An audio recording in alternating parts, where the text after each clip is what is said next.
Saat makan malam, ayahnya tiba-tiba menamparkan Joseph, lalu bertanya padanya apa ia Yahudi. Joseph menjawab, tapi ayahnya tak berhenti. Ini bukan KDRT, tapi ayahnya melatih anak-anaknya. Di perang mengerikan ini, tidak ada yang tahu apa yang terjadi besok. Ia ingin kedua anaknya menyangkal mereka Yahudi. Ini adalah film yang diangkat dari kisah nyata. Saat itu, Perancis sudah diduduki Jerman. Orang Yahudi di sini diharuskan membawa tanda bintang 6 sudut. Mereka tahu, tanda itu untuk mempermalukan mereka. Benar saja, karena tanda itu, mereka didiskriminasi. Kakak Joseph, Maurice, juga ikut dihajar saat membantu. Ayahnya tahu, lalu segera menyuruh kedua putranya untuk pergi dari sana malam ini.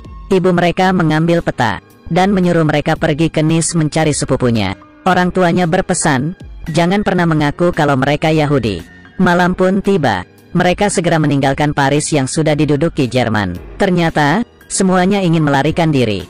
Tak lama, mereka tertidur di tengah kekacauan. Tentara Nazi datang. Esoknya, mereka sadar di kereta sudah tidak ada orang. Kereta terus jalan. Banyak orang yang loncat keluar. Tentara Nazi memburu mereka.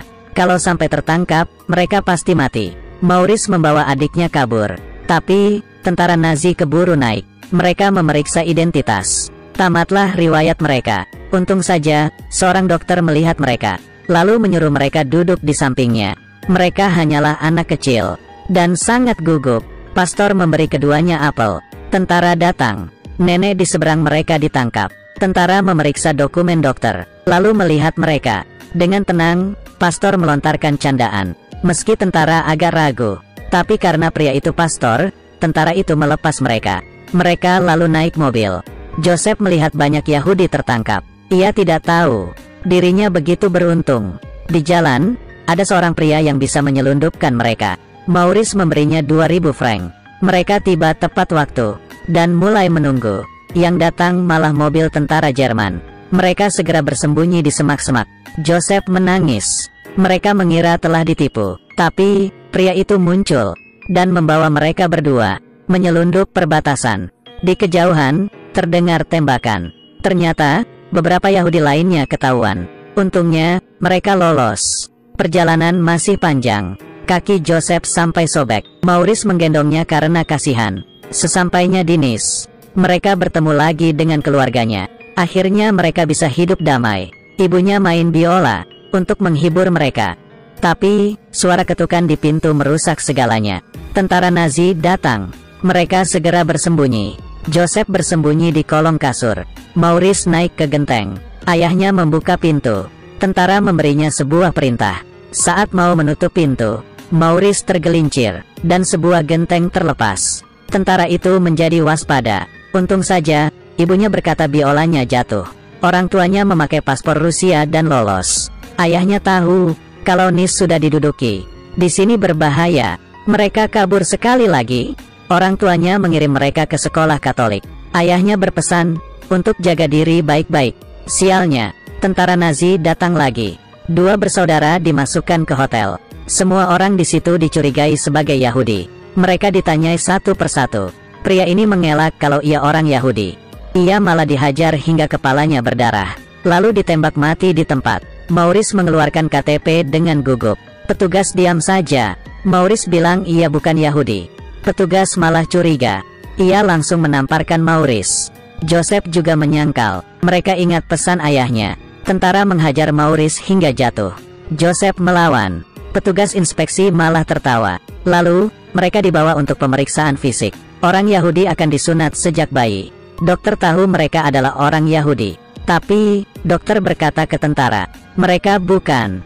Joseph tahu, dokter juga orang Yahudi. Hari itu, dokter memberinya sebuah bola karet, lalu berkata kalau hidup bagaikan karet. Kalau mereka terus berusaha, pasti mereka bisa pergi dari sini.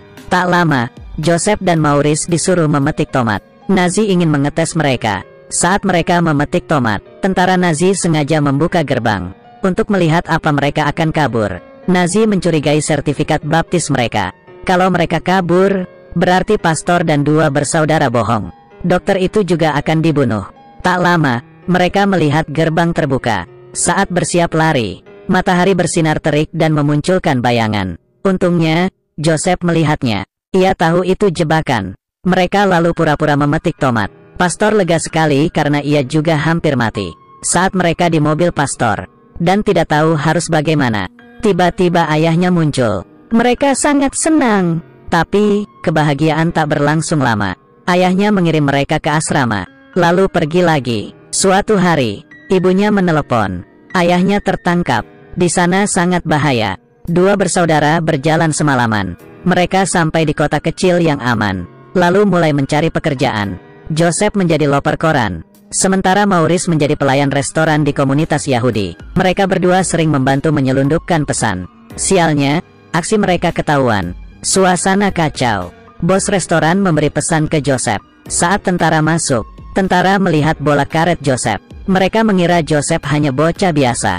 Mereka tak tahu Joseph adalah pembawa pesan penting. Ia sukses menyampaikan pesan. Tak lama, Perancis akhirnya merdeka. Joseph keliling kota naik sepeda sambil melempar koran. Dengan bahagia, ia terus meneriakkan kabar baik. Seluruh kota mulai mengibarkan bendera Perancis.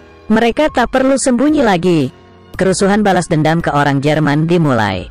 Bos Joseph dihajar dan dijarah. Joseph bergegas datang membela. Bosku menyelamatkan seorang Yahudi, yaitu aku. Bosnya bingung karena ia kira Joseph bukan Yahudi. Bosnya tak tahu mengapa Joseph menyelamatkannya. Joseph dan Maurice hidup hingga kini. Film pun tamat. Bola karet biru itu menggelinding di tanah, bagaikan luka perang. Meski permukaannya penuh lecet, tapi dalamnya masih utuh. Setelah badai berlalu, matahari akan bersinar lagi.